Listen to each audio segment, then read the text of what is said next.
Okay 13 number का question आया ना।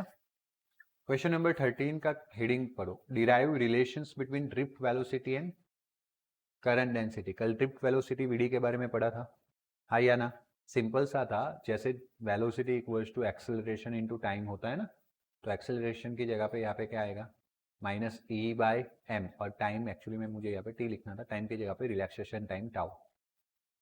इसलिए सिखा दिया डायरेक्ट वाला, बाकी कल तो हमने डिराइव किया था, एवरेज वेलोसिटी 0 माना था, एवरेज टाइम को टाउ माना था, ये सब हिस्ट्री बोलनी पड़ती है। लेकिन जब हमें न्यूमेरिकल में फॉर्मूला बताना है तो हिस्ट्री की कोई ज़रूरत, फॉर्मूला याद रहना बहुत इंपॉर्टेंट है। आया समझ में? तो वेलोसिटी क्या होता है, एक्सेलरेशन इनटू टाइम, क्योंकि एक्सेलरेशन क्या होता है, वेलोसिटी अपन टाइम। आया समझ में? तो यहाँ पे एक्सेलरेशन क्या होगा, फोर्स अपन मास, तो इलेक्ट्रिक फील्ड में फोर्स कौन सा लगेगा, माइनस ई अपन एम मास से डिवाइड कर लेंगे into tau, that will you give drip velocity VD. आया समझ में? बट इस रिलेशन को उठा के हमें किसके अंदर कन्वर्ट कर देना है? करंट डेंसिटी के अंदर। तो ये दोनों के बीच का रिलेशन फाइंड करना है। एक क्वेश्चन ये हो गया। या तो पूछ सकते हैं कि obtain the equation of resistivity of metal in terms of, देखो अब यहाँ पे चीज ध्यान रखना है, रेजिस्टिविटी ऑफ द मेटल में लोग गलती कर बैठते हैं। R equals to rho L by A, rho equals to R L by sorry R A by L. ये वाला देखा था ना, इतने के लिए कोई 3-4 मार्क्स में नहीं पूछेगा। बात समझ रहे हो? तो फिर लोग ये लिख के आते हैं, उनको ऐसा लगता है मैंने तो सही लिखा था, मार्क्स तो कट के आ गए। कट के ही आएंगे ना। उतना सिंपल 1 मार्क्स का क्वेश्चन कोई 3-4 मार्क्स में पूछेगा नहीं, ये 3-4 मार्क्स का क्वेश्चन है। तो जब पूछे कि रेजिस्टिविटी ऑफ द मेटल, तो समझना है in terms of drift velocity के, या in terms of relaxation time के टर्म में पूछा गया है। आया समझ में? चलो स्टार्ट करते हैं। Due to the electric field there is a unidirectional flow of charge through the cross section normal to the electric field E vector। Suppose मैंने राइट से लेके लेफ्ट की ओर इलेक्ट्रिक फील्ड लिया हुआ है, देखा?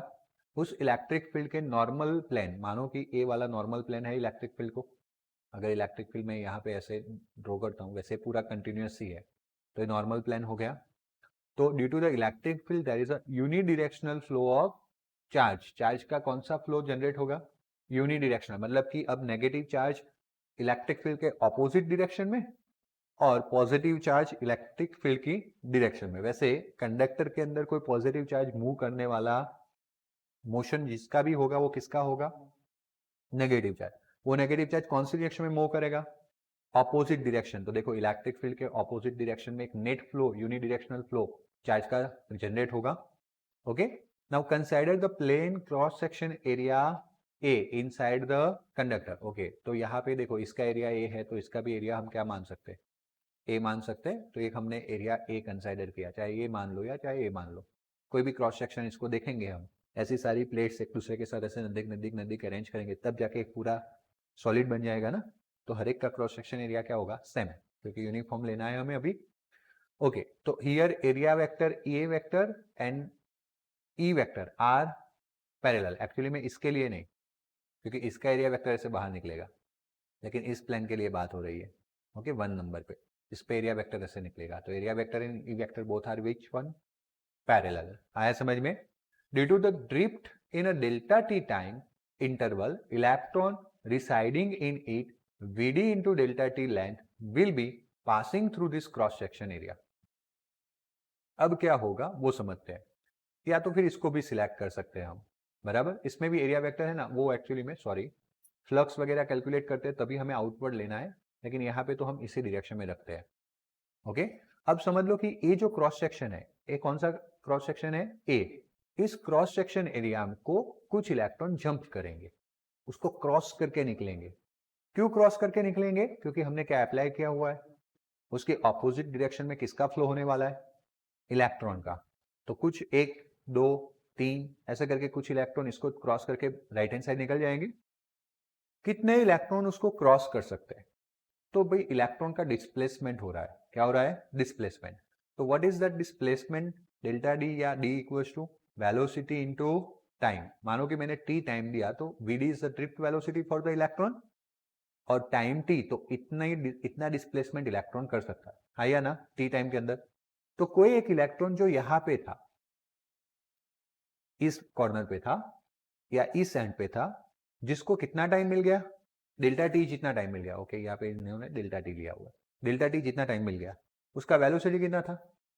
तो वो इतना डिस्टेंस कवर कर देगा और इसको क्रॉस करके निकल जाएगा। आया समझ में? तो delta X equals to VD into delta D. ये जो लेंथ लिया है हमने कंडक्टर का, वो एग्जैक्टली डेल्टा एक्स है, जो कितना हो रहा है? VD into delta T. तो लास्ट वाला इलेक्ट्रॉन भी जो है ना, वो डेल्टा टी टाइम के बाद इसको क्रॉस कर देगा। आया समझ में? अगर ये लास्ट वाला क्रॉस कर सकता है, तो क्या आगे वाले नहीं कर सकते? बिल्कुल करेंगे, सिर्फ पीछे वाले नहीं करेंगे, क्योंकि पीछे वाले को अभी भी क्या चाहिए? टाइम चाहिए। क्या चाहिए? टाइम। क्योंकि वो पीछे थे ना, तो वो कवर करके आए तो सही, लेकिन यहाँ पे आके रुक गए, मतलब हमने टाइम उतना ही दिया। थोड़ा और टाइम दे देंगे तो वो आगे जाके इसको क्रॉस कर लेंगे। आया समझ में? बट हमने टाइम का लिमिट डाला हुआ है। कितना टाइम डाल दिया है? तो डेल्टा टी टाइम में इस सिलेंडर के अंदर जितने भी इलेक्ट्रॉन्स हो गए इस एंड से लेके इस एंड के, वो सारे के सारे इस क्रॉस सेक्शन एरिया को क्या कर देंगे, क्रॉस कर देंगे। हाँ, जितने भी हो गए सारे, क्यों, क्योंकि भाई नजदीक है तो क्रॉस करने ही वाले, लास्ट से लास्ट ए वाला कर देगा according to the speed of v d. बात क्लियर हुई, हाँ या ना? Okay good. So due to the drift, वो सेंटेंस यहाँ पे समझाया गया, due to the drift in delta T time interval, electron residing in this length या in this volume, Vd into delta T, वैसे वही लेंथ ही है इसलिए लेंथ बोला है, Vd into delta T length will be passing through the cross section. आया समझ में? तो वो Vd इंटू डेल्टा टी जो फिगर में बताया गया था, उस लेंथ के अंदर जितने भी इलेक्ट्रॉन है क्रॉस सेक्शन को क्या कर देंगे, pass. Now let the number of density of electron is n per metre cube. Density, density मतलब वॉल्यूम से डिवाइड करना, और किसकी डेंसिटी है, इलेक्ट्रॉन डेंसिटी, मतलब electron over volume. Per unit volume कितने इलेक्ट्रॉन्स है, n, स्मॉल n कितने हैं, स्मॉल n। बात समझ में आया? तो we want to find out कि इसके अंदर टोटल कितने इलेक्ट्रॉन्स थे जिन्होंने इस क्रॉस सेक्शन को पास किया। हमारा गोल ये है, करंट पे जा रहा है तो करंट पे हमें तब करंट पे जाना है, तो करंट पे हम तब जा सकते हैं चार्ज ओवर टाइम। टाइम तो हमने डेल्टा टी ले लिया, चार्ज हमें फाइंड करना है। चार्ज हमें कैसे फाइंड करना पड़ेगा, जितने इलेक्ट्रॉन पास हुए into charge of one electron, तो नंबर ऑफ इलेक्ट्रॉन फाइंड करना है, हाँ या ना? अब नंबर ऑफ इलेक्ट्रॉन फाइंड करने के लिए हमें क्या करना पड़ेगा, तो हमने एजम्पशंस लिया स्मॉल n, और this small n is nothing but number of electron पर यूनिट वॉल्यूम पर मीटर क्यूब। तो अगर मुझे इसका वॉल्यूम पता हो तो मैं डेंसिटी को वॉल्यूम से मल्टीप्लाई करूंगा तो मुझे क्या मिलेगा, नंबर ऑफ इलेक्ट्रॉन मिल जाएंगे। तो what is the volume of this element, तो आपको पता है ना, LBH, LB is the area, and दो सेम एरिया के बीच में हाइट होता है, उसको मल्टीप्लाई कर देते हो, तो यहाँ पे दो सेम एरिया कौन से है, ए, उसके बीच में जो डिस्टेंस है वो कितना है, डेल्टा एक्स, कितना है, डेल्टा एक्स, जिसको हम वीडी इंटू क्या बोलते हैं, तो Vd इंटू डेल्टा टी के साथ ए का मल्टीप्लीकेशन कर देंगे तो उतने नंबर ऑफ इलेक्ट्रॉन हो गए। Number of electron passing through the area A in a delta T time interval will be n, then density आ गया, डेंसिटी को किससे मल्टीप्लाई करना था, वॉल्यूम, तो वॉल्यूम के लिए एरिया इंटू डिस्टेंस, डिस्टेंस कितना था, Vd इंटू डेल्टा टी। आया समझ में? पर वॉल्यूम कितना था, n, पर वॉल्यूम n था, उसको वॉल्यूम से मल्टीप्लाई करना था, तो आपको टोटल n मिल जाता, तो n इंटू ए इंटू एल लेंथ आता, एरिया इंटू लेंथ, लेंथ की जगह पे हमने क्या लिया, Vd इंटू डेल्टा टी। तो इतने नंबर ऑफ इलेक्ट्रॉन्स मिल गए, आया ना? Okay, charge of one electron is nothing but, तो total charge passing through that area element A is minus N A into Vd into delta T into, रह गया है मुझसे, क्योंकि इतना तो सिर्फ नंबर ऑफ इलेक्ट्रॉन था, उसको एक चार्ज से मल्टीप्लाई करना पड़ेगा ना, तो इतना चार्ज वो क्रॉस सेक्शन में से क्या होगा, पास होगा। बात क्लियर होगी? The charge passing in the direction of electric field that is, okay, इन लोगों यहाँ पे है ना एक ट्रबल हुआ है, मतलब प्रिंटिंग मिस्टेक हुई है, मैं बता देता हूँ आपको इसको कैसे करेक्ट करना है। तो आपको लिखना है इलेक्ट्रिक फील्ड के बाद ई वेक्टर, बराबर समझ में आया, और फिर लिखना है delta q equals to n A v d delta T into e. क्या है इसका मतलब, तो हमने ए चार्ज किसको पास करता हुआ बताया था, क्रॉस सेक्शन एरिया ए, जो कौन से साइड पे था, राइट साइड पे, चार्ज लेफ्ट से लेके कौन सी साइड जा रहा था, राइट साइड, बट हमें ऐसा चार्ज कंसीडर करना है जो इलेक्ट्रिक फील्ड डायरेक्शन में जाए। तो हम बोल रहे हैं कि अगर लेफ्ट टू राइट नेगेटिव जा रहा है तो राइट टू लेफ्ट कौन जा रहा है, ऐसा ले सकते हैं ना, क्योंकि जब भी हम स्टडी करते हैं तो पॉजिटिव चार्ज की मोशन से करते हैं। अभी हमने इलेक्ट्रॉन को इसलिए ध्यान में लिया था क्योंकि रियलिटी में मोशन कौन करने वाले, इलेक्ट्रॉन, नेगेटिव। आया समझ में? बट हमें समझना हो, करंट बरंट डिफाइंड करना हो, तो हम कौन से चार्ज को ध्यान में लेते हैं, पॉजिटिव। इसीलिए जो नेगेटिव चार्ज जा रहा था ना, उसको हमने इलेक्ट्रिक फील्ड की डायरेक्शन के लिए क्या बना दिया, प्लस बना दिया। ऊपर वाला ही है, सिर्फ माइनस का क्या कर दिया, प्लस। बात क्लियर हुआ, यस और नो? अब this I equals to what is that, Q by T, क्या होता है वो, Q बाई टी, आया ना? तो एक्चुअली में अगर मुझे Q फाइंड करना है तो क्या होगा, I इंटू टी, तो वापस A गलत है, आप लिखोगे charge delta Q equals to I into delta T, और जो कितना मिला था, Na Vd delta T E, तो Na Vd delta T E कहाँ ले आए, आगे। आया समझ में? तो आई इंटू डेल्टा टी का भी यही फॉर्मूला होगा, क्योंकि वो डेल्टा क्यू इक्वल्स टू क्या होता है, आई इंटू डेल्टा टी। दोनों साइड से डेल्टा टी क्या हो जाएगा, कैंसिल हो जाएगा। क्या हो जाएगा, कैंसिल। तो आई इक्वल्स टू क्या बना, I equals to n A v d और ई, नाउडी। नाउडी, नाउडी मतलब पता है ना, बोट।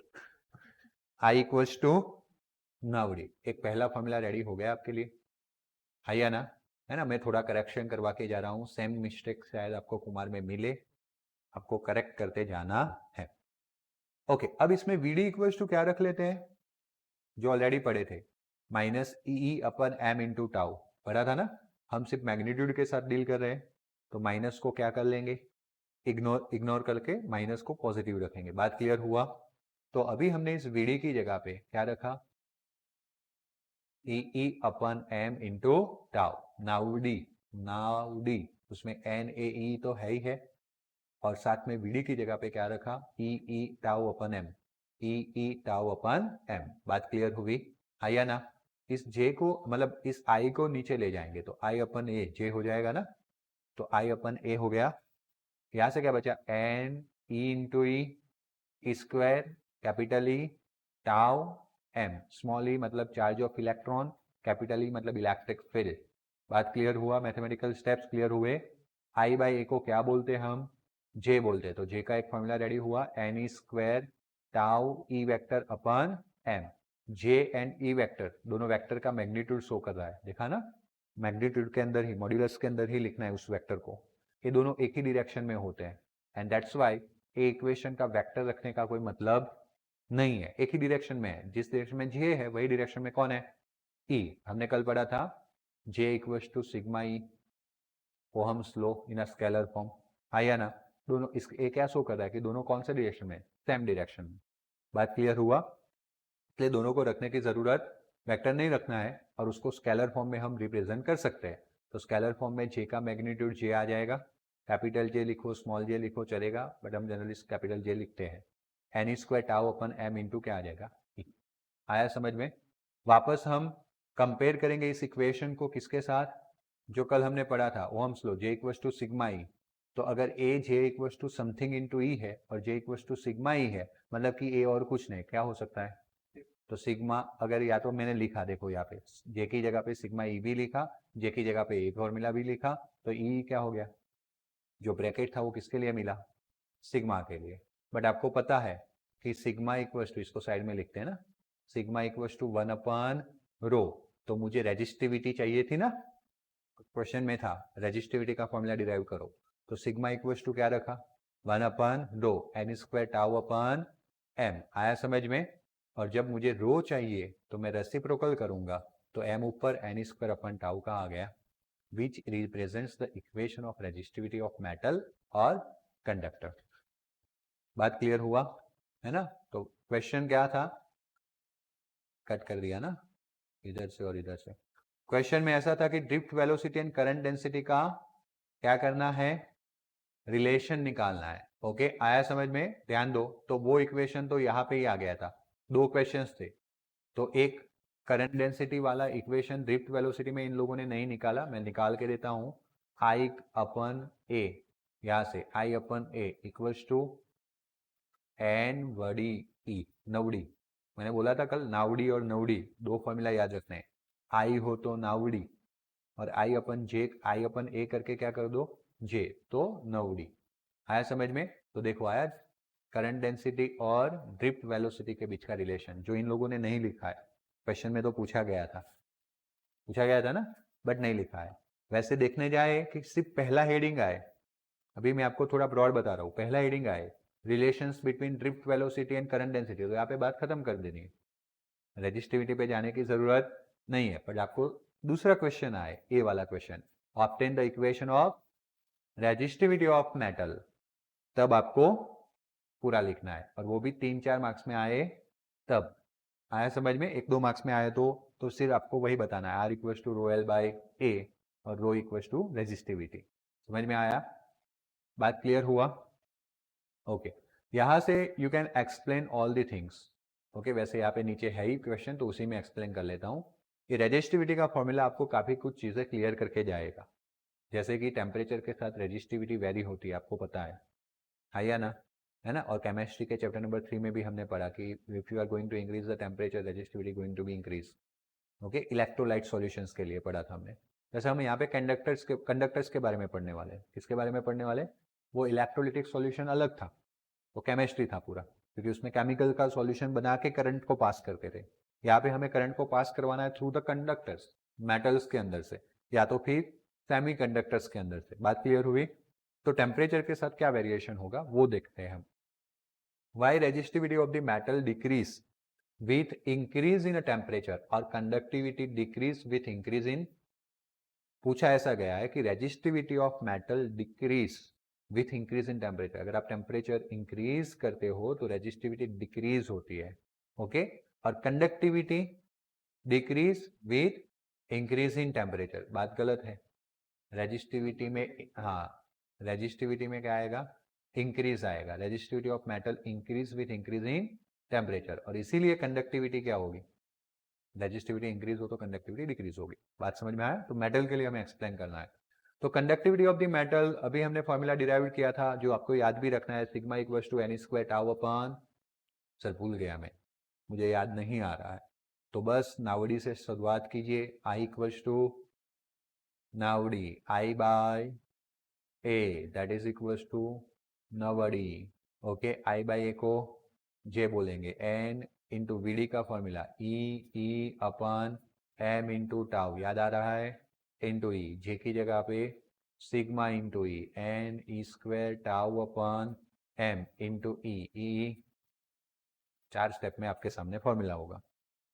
हाँ, किसी एक को माइलस्टोन बनाना पड़ेगा।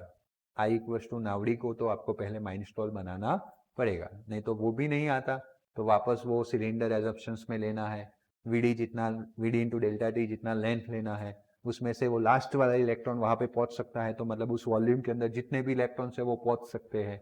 तो वो इलेक्ट्रॉन एन कितने हैं? तो small N into volume, small N into VD into delta T.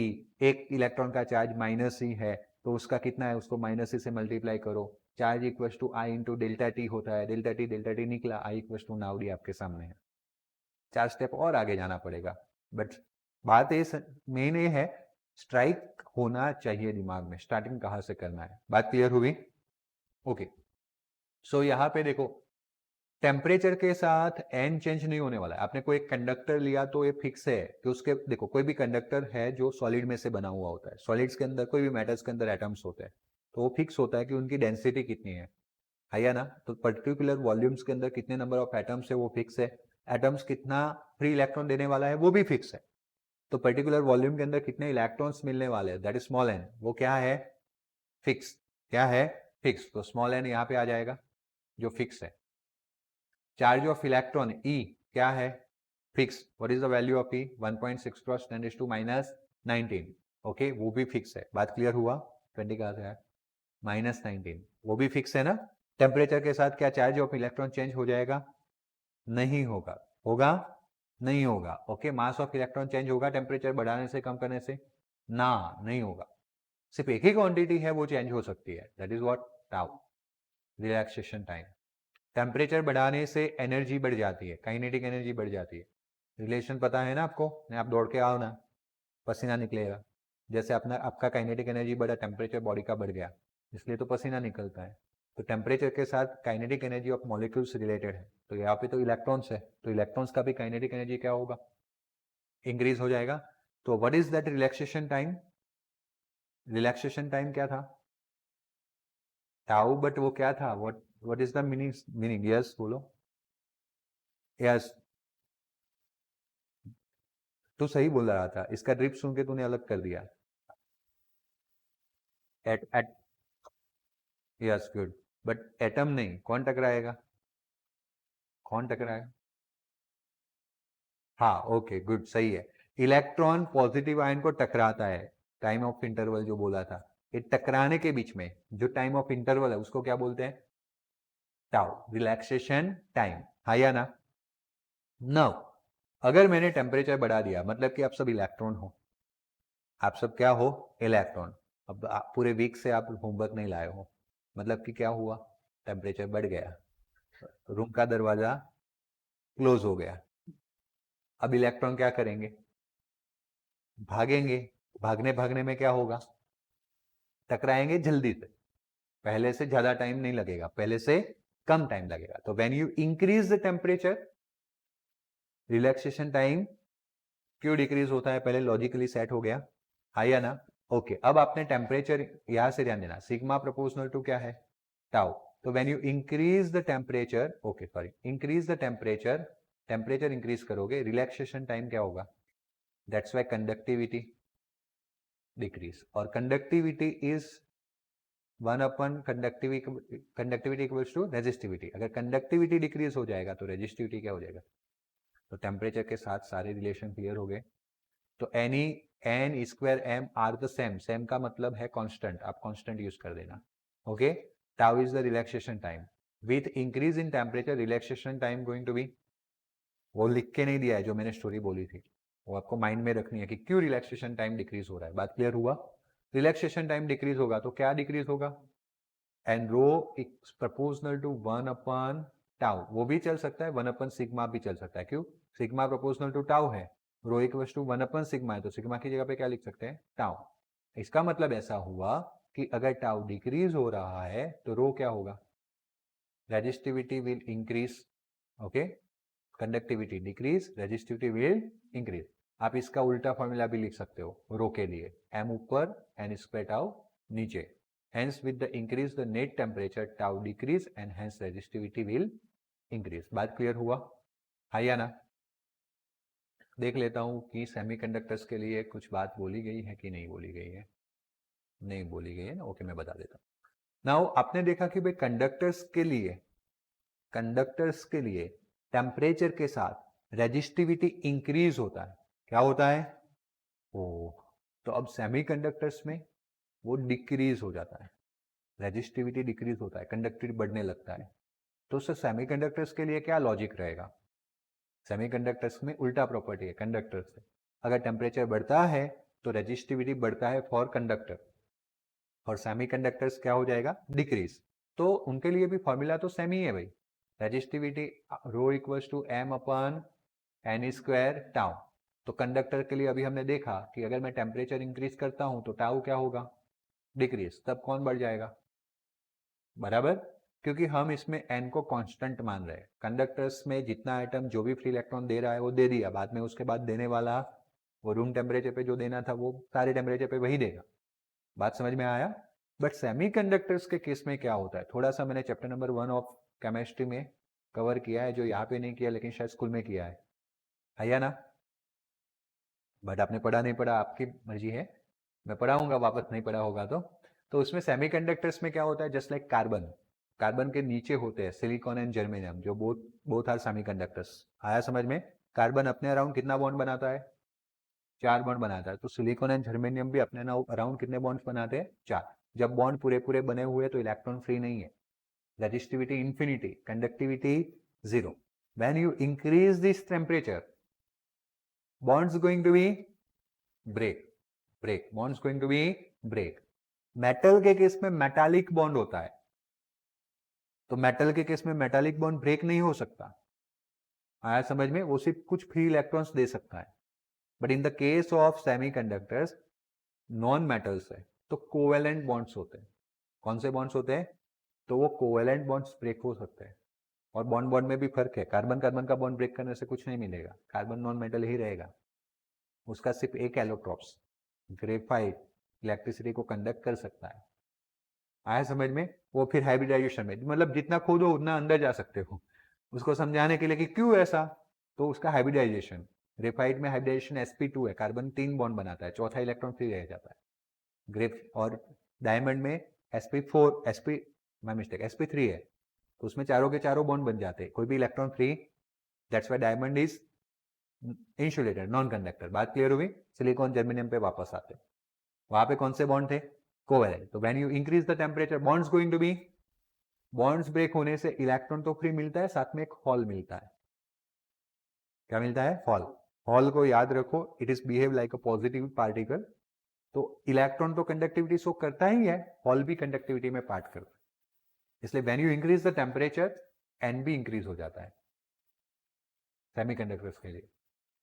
Conductor के लिए हमने उसको कांस्टेंट माना था, किसके लिए बात कर रहा हूं, सेमीकंडक्टर्स। तो when you increase the temperature, कौन इंक्रीज होगा, एन, टाउ डिक्रीज होगा, लेकिन इसके कंपेयर में ज्यादा इंक्रीज हो रहा है। अगर ए इंक्रीज हो रहा है तो रेजिस्टिविटी क्या हो गई, आया समझ में। तो इसी फॉर्मूला से सेमीकंडक्टर को भी एक्सप्लेन कर सकते हैं। बात क्लियर हुई ना। तो इसीलिए आपको फाइनली कंक्लूड मैनर में क्या याद रखना है, if you are going to increase the temperature, resistivity for conductor going to be increase, for semiconductor going to be decrease। बात क्लियर हुई, है या ना, है ना। कंफ्यूजन तब नहीं रहेगा जब प्रैक्टिस करोगे। मेटल यानी कंडक्टर, इंक्रीज ही बोला, for conductor increase, for semiconductor decrease. Okay, आगे बढ़ते हैं। मोबिलिटी नया टर्म्स है, mobility of the conductor and derive the equation of mobility. Mobility मतलब एक जगह, मोबाइल किसको बोलते हैं, जो मूवमेंट करता है। तो कंडक्टर के अंदर इलेक्ट्रिक चार्ज पास होगा तो इलेक्ट्रिक चार्ज का क्या होगा, मूवमेंट होगा, है या ना, है ना। Give me 1 minute.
ध्यान दो, अरेंज मुझे करना है, पैसे आपको देने हैं है ना, यहाँ का फेयरवेल मैं दूंगा बराबर। Okay, explain the mobility of the conductor and derive the equations of mobility. Conductivity of the material due to the mobile charge. Mobile मतलब कि जो मोशन में आ सकते, मोबाइल नाम ही इसीलिए आया क्योंकि आज मोबाइल बोलने से एक ही इंप्रेशन दिमाग में आती है ना, मोबाइल फोन। मोबाइल पहले टेलीफोन जो थे ना वो एक ही जगह पे रहते थे, बंदे को उसके पास जाना पड़ता था। अब मोबाइल बोलते हैं तो मतलब कि हमारे साथ कैरी करके ले जा सकते हैं। तो वही मोबाइल जो कंडक्टर के अंदर है वो मोबाइल है electric charge, that is electron inside the conductor. In the metal electrons are mobile charge carrier. In the semiconductor what are the mobile charge carrier. जैसे यहाँ पे क्या लिखा है, कंडक्टर्स के अंदर या मेटल्स के अंदर कौन है मोबाइल चार्ज कैरियर, तो सेमीकंडक्टर्स के अंदर कौन होगा मोबाइल चार्ज कैरियर। अभी मैंने कुछ बताया था ना सेमीकंडक्टर्स के बारे में, नहीं, सेमीकंडक्टर्स के बारे में मैंने क्या बताया था, बॉन्ड्स ब्रेक हो गए, फिर क्या बताया था, दो नाम बताए थे, hole and electron, both are the mobile charge carrier. Okay, semiconductors में कौन है mobile charge carrier, hole and electron, बात समझ में आया। एंड अगर हम इलेक्ट्रोलिटिक सॉल्यूशंस की बात करें तो उसमें मोबाइल चार्ज कैरियर कौन है, electrolytic solution chapter number 3 of chemistry, ions, जिसके थ्रू चार्ज फ्लो होता है, करंट फ्लो होता है। बात क्लियर हो गई, हाँ या ना। चलो, आप लोगों ने एमसीक्यूज का थोड़ा बहुत वर्क चालू किया, क्योंकि देखो अभी काफ़ी सारे चैप्टर्स हो गए हैं, तो मैंने बोला था कि 150 एमसीक्यू मैंने रखे हुए। मैं अभी आपके थोड़े न्यूमेरिकल्स पे वर्क कर रहा हूँ, इसलिए मैंने एमसीक्यू बनाना बंद कर दिया है, बट मैं कुछ ही टाइम पे बनाना स्टार्ट कर लूँगा। तो मैंने मेरी चैनल पे एज अ शॉर्ट्स 150 एमसीक्यू रखे हुए हैं, आप लोगों ने देखा 150 से ज़्यादा हुआ, हाँ हाँ, वो तो कर ही रहे हो, बट वो जो मैंने 150 रखे ना उसको भी देखना है, इसीलिए देखना है क्योंकि वो बोर्ड में पूछे गए हुए, वो तो करना ही है दर्पण वाले। निखिल किया, ऐश्वर्या, सब लोग कर दो बेटा स्टार्ट, सब स्टार्टअप करो, है ना। अपने दर्पण के पीछे भी तो करने हैं, और वो कभी फ्री हो जाओ तो उसको भी देख लेना है, ताकि आपको पता चले कि इस चैप्टर में से एमसीक्यू आया था इस तरह का बोर्ड में। जो मैंने मेरी चैनल पे रखे वो सारे बोर्ड्स के पेपर के, आपको उसके ऊपर हेडिंग भी दिखेगा कि ये कब आया था। बात क्लियर हो रही है। मेरा तो 1000 रखने का ड्रीम है, बराबर, और ड्रीम रखा है तो मैं कंप्लीट करूंगा, लेकिन 1000 के लिए मुझे टाइम लगता है, क्योंकि उसको रिकॉर्ड करना, एडिट करना। बीच में बहुत ज़्यादा फ्री था तो काफ़ी सारे आ गए, अब मैं थोड़ा काम में आ गया हूँ तो आएंगे, लेकिन धीरे से आएंगे। आपकी बैच को तो 500 तो मिल ही जाएंगे, समझ लो उसी से। तो आप अपना लिस्ट भी बना सकते हो, है ना। कुछ बातें मुझे बोलनी ना पड़े, लेकिन फिर भी मैं बोल देता हूँ, अपने हिसाब से भी आप थोड़ा काम कर सकते हो। तो एमसीक्यू पे भी फोकस रखना, बराबर। मुझे इसीलिए याद आया क्योंकि वहाँ पे पूछा गया है बोर्ड के पेपर्स में कि सेमीकंडक्टर्स के अंदर मोबाइल चार्ज कैरियर कौन है, तो इलेक्ट्रॉन्स एंड होल। क्लियर हुआ।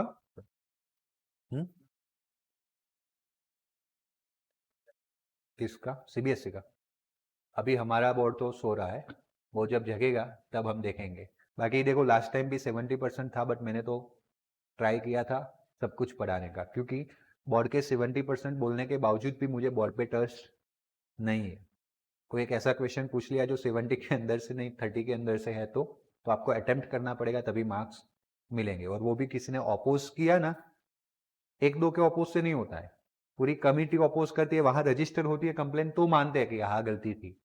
अब ऐसा कोई करने भी नहीं जाता, अपोज करने से क्या करेंगे, न्यूज़पेपर में डाल देंगे, बोर्ड नहीं मानता है। ऐसा मैंने देखा हुआ है, और ये मेरा एक्सपीरियंस है बोर्ड के साथ 10 साल से। सुधरेगा जब मैं वहां बैठूंगा। ड्रीम रखा है, अभी मैंने बात किया था घर पे, बोलते हैं पहले छोटा बनना पड़ता है फिर बड़ा हो जाए। मैं बोला मैं पहले ही बड़ा बन जाऊंगा, टेंशन मत लो, कहीं तो घुसूंगा मैं, किसी दिन तो घुसूंगा अंदर। आया समझ में। तब ये सारी आपकी दिक्कतें हैं वो ध्यान में रख के जाऊंगा, और अपकमिंग जनरेशन को दिक्कतें ना हो ऐसा कुछ करूंगा। लेकिन तब तक आपको और मुझे सबको चलाना है, फेस करना है। आया समझ में। कल कुमार वालों ने मुझे गिफ्ट भेजा था ओके चलो। In electrolyte positive, chemistry expert करके भेजा था। In electrolyte positive and negative ions are charge carriers. Electrolytes के अंदर देखो मैंने ऑलरेडी तीनों क्वेश्चन करवा दिए। मेटल्स के अंदर कौन है? इलेक्ट्रॉन। इलेक्ट्रोलाइटिक सॉल्यूशंस जो होते हैं उसके अंदर कौन है? Positive and negative ions are the charge carrier. Ionized gas अगर हो, ओके मैंने फोकट में पूछ लिया, सब नीचे लिखा हुआ है। आयोनाइज्ड गैस हो तो गैस के अंदर कौन होगा? इलेक्ट्रॉन और गैस का पॉजिटिव आयन।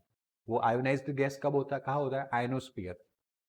बताया था ना, अर्थ के अराउंड एटमोस्फीयर है, उसके कुछ पार्ट्स है, लिथोस्फीयर, स्ट्रेटोस्फीयर, आयोनोस्फीयर। और सेमीकंडक्टर्स के अंदर इलेक्ट्रॉन एंड होल। क्लियर हो गया? मोबिलिटी किसको बोलते हैं बेटा? तो ड्रिफ्ट वेलोसिटी, इलेक्ट्रॉन्स को ड्रिफ्ट मिलता है, ड्रिफ्ट वेलोसिटी वीडी मिलती है, किसकी वजह से मिली? Yes, good, very good. अगर हमने इस कंडक्टर को इलेक्ट्रिक फील्ड लगाया तब वो क्या होगा? ड्रिफ्ट। तो कितने इलेक्ट्रिक फील्ड पे कितनी वेलोसिटी जनरेट होगी, उसके लिए हमने एक नई क्वांटिटी डिफाइन की, that is mobility, drift velocity पर इलेक्ट्रिक फील्ड। यानी कि ड्रिफ्ट वेलोसिटी को किससे डिवाइड कर देना है? इलेक्ट्रिक फील्ड से। Drift velocity per unit electric field is called mobility. कितना ईजी है, भले नया क्वांटिटी है बट फिर भी आपके दिमाग में घुस जाएगा। आया समझ में? दो क्वेश्चन आपके दिमाग में पूछने हैं। ड्रिफ्ट वेलोसिटी जनरेट किसकी वजह से हुआ? इलेक्ट्रिक फील्ड की वजह से। तो ड्रिफ्ट वेलोसिटी पर इलेक्ट्रिक फील्ड, उसको हम क्या बोलेंगे? Mobility mu. एमकेएस यूनिट या metre kilogram second is MKS nothing but SI system ही है। ओके, एसआई सिस्टम में ड्रिफ्ट वेलोसिटी का यूनिट क्या है? मीटर पर सेकंड। इलेक्ट्रिक फील्ड का क्या होगा? वोल्ट पर मीटर। मीटर ऊपर चला जाएगा, क्या हो गया? Metre square. वोल्ट ऊपर चला जाएगा, क्या हो गया? Volt inverse. सेकंड इनवर्स तो था ही था। सीजीएस में लिखना है तो मीटर का क्या लिख सकते हैं? Centimetre. But it is not pure CGS, क्योंकि अगर मीटर का सेंटीमीटर होता है तो वोल्ट का भी चेंज हो जाता है, बराबर। बट अब क्या करें, है ना? तो ये प्योर सीजीएस नहीं है। आया समझ में? प्योर सीजीएस में वोल्ट भी चेंज हो जाता है, क्योंकि देखो वोल्ट को मैं जूल पर कूलम बोलूंगा, आया ना?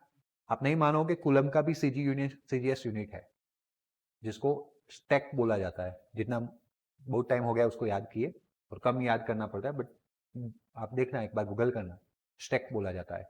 और जो के था ना, के 9 क्रॉस 10⁹ एसआई में वैल्यू थी ना के की, 9 क्रॉस 10⁹ एसआई में, सीजीएस में के की वैल्यू 1 है। आया समझ में?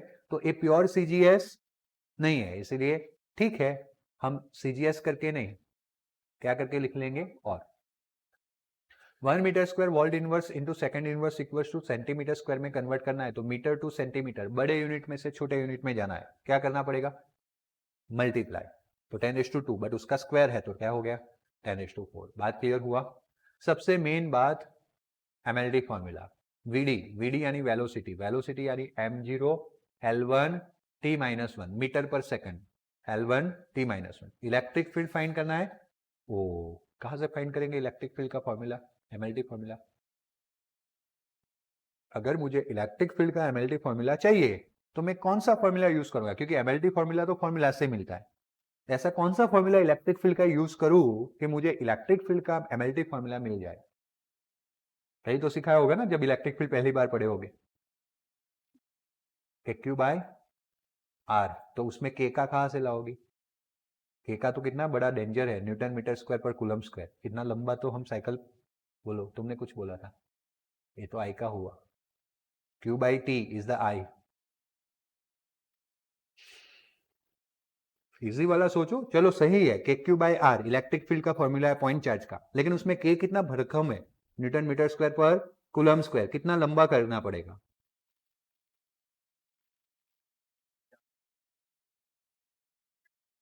चार्ज इनटू डिस्प्लेसमेंट, सब मिक्स हो रहा है ना क्योंकि प्रैक्टिस नहीं हुई। इसका डिस्प्लेसमेंट वाला क्या बोलना है पता है? V equals to E into D. Voltage V equals to E into D एक फॉर्मूला पढ़ा था, बराबर। फिर उसमें भी दिक्कत है, वोल्टेज का कहां से लाओगे? तो बोलते हैं W बाई क्यू, तो मतलब बहुत लंबा हो जाएगा। आ तो जाएगा, फॉर्मूला सही होगा तो आएगा। चार्ज इनटू डिस्प्लेसमेंट वाला अभी तक किसी ने कोई फॉर्मूला नहीं बनाया। ओके, तो देखो सबको यही आ जाएगा। मैं उसके एग्जांपल्स के थ्रू पूछने का मतलब क्या है? गलत बोलो, सही सीखते जाओ, तो उससे डरना नहीं है। But the thing is what, देखो प्रैक्टिस नहीं करोगे तो यही हालत होगी। अब मैं बताऊं,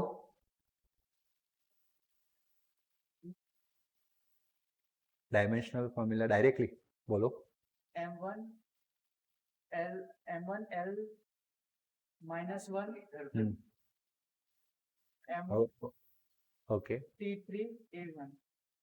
ओके, देखते हैं। 1131 उसने बोला है, बराबर। चलो, ए वाला फॉर्मूला याद था सबको?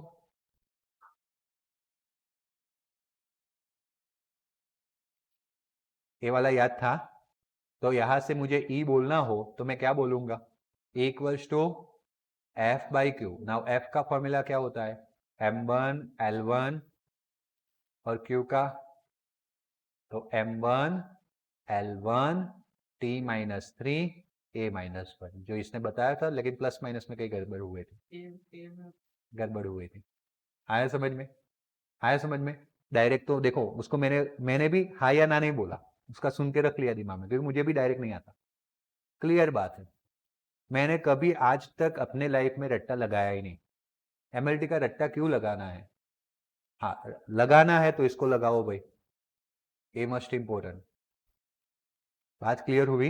ए जो आंसर आया वो यहाँ पे रखो, m1 l1 t minus 3 a minus 1। m1 ऊपर चला जाएगा, l1 क्या हो गया? कट। t माइनस 3 ऊपर जाएगा, t2, और a माइनस 1 ऊपर जाएगा। बात क्लियर हुई? हाँ या ना? MLT का मैंने ऑलरेडी आपको बोला हुआ है, दुनिया की कोई भी एग्जामिनेशन 12 के बाद दोगे, एक MLT आपको दिखने मिले। और बीएससी लिया ना, तो बीएससी में तो 3 साल दिखने मिलेगा। बीएससी विथ फिजिक्स कर रहे हो तो इंजीनियरिंग में छूट जाएगा, क्योंकि फिर ये लल्लू हो जाता है, इंजीनियरिंग में कुछ बड़ा पढ़ना होता है। बीएससी में पहले तो 12th ही पढ़ना पड़ेगा। पहले ईयर तीनों सब्जेक्ट कॉमन आएंगे, बायो भी आएगा या मैथ्स भी आएगा, केमिस्ट्री भी आएगा, फिजिक्स भी आएगा। सेकेंड ईयर आप चूज करोगे कि मुझे किसी एक सब्जेक्ट को छोड़ देना है, तो उस हिसाब से आगे बढ़ेगी। आया समझ में? तो वो बीएससी की बात हो रही है। But the thing is what, कि आप 12 के बाद जो भी एग्जामिनेशन देने वाले हो, एक एमएलटी आएगा, है ना? इसके लिए प्रिपेयर रहना, है ना? अच्छे है कि भाई अमित सर ने पढ़ाया 11, बाकी इससे पहले सुमन मैम थे स्कूल में, पीछे के 90 में से कोई भी एमएलटी पूछ लेते थे 11th के अंदर, जो इम्पॉसिबल है, क्योंकि एमएलटी डायरेक्ट रट्टा नहीं लगाना है। एमएलटी तब पता चलेगा। मैं 11th में आपको मोबिलिटी का एमएलटी पूछूं, कैसे आएगा? मोबिलिटी तो आप आज पढ़ा ना, तो इसलिए 12 के बाद पूरा पूछ सकते हैं। है कॉन्सेप्ट कब का? 11 का, बट कैरी करके आ रहे हैं हम। आया समझ में? ये सारी चीजें एक्सप्लेन करो तो ठीक है, ना भी करो तो भी चलेगा। मीटर पर सेकंड इलेक्ट्रिक फील्ड का दूसरा यूनिट यही से लाए थे, न्यूटन पर कुलम। कुलम ऊपर चला गया, न्यूटन नीचे, सेकंड नीचे आ गया। Got it? मीटर पर सेकंड इनटू न्यूटन को मैं क्या लिख सकता हूं? किलोग्राम मीटर पर सेकंड स्क्वायर। एक रास्ता ए भी है, ए रास्ता भी है। देखो ए क्या किया गया है, यूनिट्स लिखे गए, और हर एक यूनिट्स को किस में कन्वर्ट करने का ट्राई किया गया है? बेस फंडामेंटल क्वांटिटी के यूनिट्स में। जैसे कि देखो, मीटर कूलम सेकंड न्यूटन आया, अब न्यूटन फंडामेंटल बेस क्वांटिटी का यूनिट्स नहीं है। मीटर तो है ना लेंथ का, कूलम भी नहीं है। आया समझ में? बट फिर भी उन्होंने कूलम रखा है, मैं बाद में देख लूंगा। सेकंड का टाइम का आ गया, न्यूटन किसका है? फोर्स का। तो फोर्स का क्या होता है? किलोग्राम मीटर पर सेकंड स्क्वायर। तो एक सेकंड यहां से क्या हो गया? सेकंड कहाँ चला गया? तो कूलम सेकंड आ गया, है या ना? मीटर मीटर क्या हो गया? केजी आ गया। अब केजी इनवर्स मतलब m-1। केजी किसके लिए होता है? मास के लिए, बराबर। सेकंड मतलब ओके, बट ये मैंने एक और चीज बताई थी कि कूलम इज नॉट ऐसा यूनिट, फंडामेंटल मतलब ऐसा है, लेकिन फंडामेंटल क्वांटिटी में नहीं है। तो फंडामेंटल क्वांटिटी में उसको क्या बोलेंगे? Ampere second. तो आगे आ जाएगा ampere second square KG inverse. Clear? तो केजी इनवर्स m-1 आ गया, सेकंड स्क्वायर t+2 आ गया, और a यानी a1। तो यहां से भी हो सकता है, व्हाट इट। बट आपको इसमें ये ध्यान रखना है कि हर एक को फंडामेंटल यूनिट में ले जाने का ट्राई करना है। बात क्लियर हुई? हाँ या ना? Okay, next question, derive the equation of mobility in terms of the relaxation time. कौन से टाइम में करना है? तो आपको पता है ड्रिफ्ट वेलोसिटी वीडी ई अपन एम इंटू क्या है? टाउ। देखो यही फॉर्मूला से आपको याद रखना है, एक्सेलरेशन इंटू टाइम। एक्सेलरेशन यानी फोर्स अपन मास, टाइम कौन सा लेना है? Relaxation tau. बात क्लियर हुई? अब बेटा मुझे वीडी बाई इस ई को नीचे ले जाना है ना, तो v d by e equal to e tau अपन क्या हो जाएगा? और वीडी बाई को क्या बोलते हैं? तो म्यू का फॉर्मूला किसके रिलेशन में आ गया? टाउ। क्लियर हुआ? वापस ऐसा यूनिट करने का ट्राई किया गया है, वो तो सेम टू सेम रहेगा, उसमें कोई चेंज आने वाला नहीं है। ये कहाँ से आया? तो यही से। वीडी का यूनिट क्या था? मीटर पर सेकंड। अभी हमने ई का यूनिट न्यूटन पर कूलम लिखा था, क्योंकि न्यूटन पे जाना इजी रहता है, किलोग्राम मीटर पर सेकंड स्क्वायर। बट दूसरा दो फॉर्मूला थे ना, ई के, E into D equal to दूसरा फॉर्मूला कौन सा था, वी, और एफ इक्वल टू एक कौन सा फॉर्मूला था, क्यूई। क्यूई से न्यूटन पर कूलम बनता है, ई का फॉर्मूला, और यहाँ से क्या बनता है, वोल्ट पर, तो वोल्ट पर मीटर, मीटर ऊपर चला गया, metre square, volt inverse, second inverse. आया समझ में? ये यूनिट्स वाली बात तो आप शायद एक बार भूल भी जाओ तो चलेगा, क्वेश्चन में उतना ज्यादा मैटर नहीं करता, लेकिन हम प्रिपरेशन पूरा करेंगे तो लिख देंगे। बात क्लियर हुई? Okay. Derive the equation of mobility in terms of, वापस मोबिलिटी का इक्वेशन फॉर्म करना है, लेकिन in terms of what, electric current. अब बेटा अभी हमने देखा था कि मोबिलिटी वीडी के साथ रिलेटेड है, मोबिलिटी यानी वीडी अपन ई, है या ना? अब वीडी जो है वो इलेक्ट्रिक करंट के साथ कैसे रिलेटेड है, तो आई इक्वल टू नाउडी, आई इलेक्ट्रिक करंट आ गया, नाउडी में वीडी आ गया, है या ना? ये चैप्टर पूरा मैथमेटिक्स है। देखा आप लोगों ने, कुछ क्वेश्चंस से मैं सिर्फ मैथमेटिकल डेरिवेशन ही कर रहा हूं, पूरा मैथमेटिक्स है ना? कुछ लोगों ने पीछा छुड़वाने के लिए बायोलॉजी लिया था, बट क्या करे, ऐसा नहीं है बेटा, मैथमेटिक्स तो आपके लाइफ का पार्ट है। इसलिए मैं छोटे बच्चों को भी यही सिखाता हूँ, मैथ सीख लो बाकी सब आएगा। सीख लो तो क्या सीखना है, मैथमेटिक्स। अब देखो ये ब्रॉड है, ऐसा डरना छोड़ दो मैथमेटिक्स से, ये तो करना ही है। बट बायो में जो आप सीख रहे हो वो आपका एक यूनिक स्पेशलिटी बन रहा है, और मैथ्स में और एडवांस मैथ्स सीख रहे हो, वो मैथ्स वालों का एक स्पेशलिटी बन रहा है। ये तो सब बेसिक मैथमेटिक्स में आ जाता है, प्लस माइनस ही कर रहे हैं ना, बराबर। ऐसा एक 7 चैप्टर है, उसमें भी टोटल मैथमेटिक्स थ्योरी है ना? तो इसलिए जिन लोगों को डेरिवेशंस में, मैथमेटिक्स में थोड़ा ऐसा लो कॉन्फिडेंट होता है, उनको ज़्यादा प्रैक्टिस करना पड़ेगा, मैं अभी से बता रहा हूँ।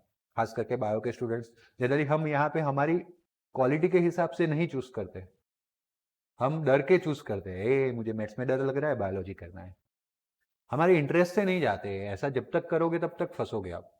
मैंने मेरा मैथ्स इसलिए चूज किया था क्योंकि मेरी राइटिंग खराब थी, एक ही रीजन था। और मैं बायो लेता तो बायो में तो लिख लिख करना पड़ता है, और उसमें तो राइटिंग खराब, मतलब गए काम से। मैं फिगर बनाऊँ, मुझे बनाना बैठूं शांति से तो मुझे मस्त बन जाएगा, बट मैं अगर जल्दी में बनाने बैठूं तो कोई दिखेगा भी नहीं उस फिगर को। ये दो मेरे दिमाग में डर थे। बट दूसरा, मुझे मैथमेटिक्स में लव भी था, इंटरेस्ट था, फटाफट खत्म। एक ही बार वीक में एक ही दिन पढ़ता था मैं mathematics, Saturday night mathematics night. रात 11 बजे बैठा, सुबह में 4 बजे उठा, मैथमेटिक्स खाली प्रैक्टिस हो गई, एक ही जगह पे बैठ के 11 से लेके 4 बजे तक की प्रैक्टिस। और मेरे साथ मेरे ग्रुप में 2-3 स्टूडेंट्स भी थे, आज अच्छे इंजीनियर है। Okay, the thing is what, हमें ऐसा पेशेंस था, तो इसलिए हम एक ही दिन में वो कवर कर देते थे जिसमें पेशेंस था, और बाकी का वीक निकाल देते थे जिसमें डर लगता था उसको करेक्ट करने में। तब जाके आज मैं फिजिक्स और केमिस्ट्री साथ पढ़ा रहा हूँ, और वो भी आपको कभी दिमाग में ऐसा नहीं आएगा कि ये सर का 1 पॉइंट वीक रह गया और एक कम। फिजिक्स पढ़ाऊंगा तो भी मजा आएगा, केमिस्ट्री पढ़ाऊंगा तो भी मजा आएगा। आया समझ में? तो अपनी स्पेशलिटी को चूज करो, आपका जो स्पेशलिटी है उसमें कम टाइम दो, उसको वो हो जाएगा रेडी, क्योंकि आपका इंटरेस्ट का पॉइंट है। और जिसमें टाइम लगता है ना, जिसमें आपकी थोड़ी स्पेशलिटी कम है, मेरे को पूछोगे तो मुझे केमिस्ट्री में डर लगता है, उसमें टाइम करने में आप मानो ना मानो, दुनिया की ताकत लगा दो तो भी केमिस्ट्री को लर्न करने में टाइम बहुत ज्यादा है, बराबर। तो टाइम मैनेजमेंट आप पे है। आया समझ में? तो आपको किसी एक स्पेशलिटी में टाइम कम करना पड़ेगा, बचाना पड़ेगा, दूसरे को देना पड़ेगा, है ना? चलो, I equals to which formula, नाउडी। बट वडी को क्या लिख सकते हैं, क्योंकि आपको पता है ना, म्यू इक्वल्स टू वडी अपन ई। ओके, चलो, तो म्यू ई लिख लिया, म्यू चाहिए तो एन ए ई अपन ई कहाँ चला जाएगा, नीचे आ गया। Mobility in terms of current, इतना ही फॉर्मूला रेडी करना था। तो आई इक्वल्स टू नाउडी यहाँ पे भी लिखा है, म्यू इक्वल्स टू वीडी अपन ई, तो वीडी क्यों, म्यू ई लिख सकते हैं, और फिर वहां से आई। इससे यूनिट बनाना है तो आई का unit ampere, N number of electrons पर मीटर क्यूब, यानी कि मीटर का -3 power, A metre square, E volt पर मीटर, ई चार्ज कूलम। तो इस तरह से एम्पियर आ गया। मीटर का 1 मीटर यहां से कैंसिल हो जाता है, -3 और 1 पावर, तो कितना पावर हुआ, वोल्ट का वोल्ट, कूलम का कूलम। आया समझ में? तो ए मीटर स्क्वायर ऊपर चला जाएगा, सॉरी ए मीटर स्क्वायर ऊपर चला जाएगा, है या ना? अब ये एम्पियर अपन वोल्ट है, तो V equals to I R, तो 1 upon R equals to V उधर चला गया, R उधर आ गया, तो I upon V ampere per world, इसको 1 अपन R ओमेगा 1 अपन ओमेगा बोल सकते हैं। 1 अपन ओमेगा को क्या लिखते हैं? मो कूलम इनवर्स। आया समझ में? बात clear? Okay, limitation of Ohm's law से नेक्स्ट लेक्चर में देखेंगे। यहाँ तक की बात क्लियर हो गई ना? ओके, कल छुट्टी है, परसों देखेंगे।